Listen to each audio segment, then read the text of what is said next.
আপনার কি কখনো মনে হয়েছে যে সবাই আপনাকে দেখছে, আপনি কিভাবে কথা বলছেন, কি করছেন তা নিয়ে কথা বলছে, বা আপনার কোনো একটা ভুল ধরার অপেক্ষায় আছে? যেমন ধরেন রাস্তায় হাঁটছেন আর হুট করে পা ফসকে গেল, সঙ্গে সঙ্গে মনে হলো এতগুলো মানুষ দেখে ফেললো, এবার নিশ্চয়ই সবাই আমাকে নিয়ে হাসাহাসি করবে। কিন্তু আসলেই কি তাই? বাস্তবে মানুষ বেশিরভাগ সময় নিজের জীবন নিয়ে ব্যস্ত থাকে, অন্যদের নিয়ে না। গবেষণায় পাওয়া যায় যে অন্যরা আমাদের নিয়ে কি ভাবছে বা আমাদের দিকে কতটা নোটিস করছে সেটা নিয়ে আমরা সব সময় অতিরঞ্জিত করে ভাবি। আর এই জিনিসটাকে বলা হয় স্পটলাইট ইফেক্ট।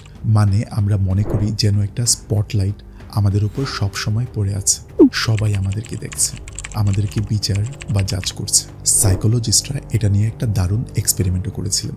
একজন পার্টিসিপেন্টকে খুবই অদ্ভুত উজ্জ্বল রঙের একটা টি শার্ট, যেটাতে খুবই বিব্রতকর একটা ছবিও প্রিন্ট করা ছিল, সেটা পরে একটা ভিড়ের মধ্যে যেতে বলা হয়। আর ভিড় থেকে ফেরার পর তাকে জিজ্ঞাসা করা হয়, কি মনে হয় কতজন লোক তোমার দিকে খেয়াল করেছে?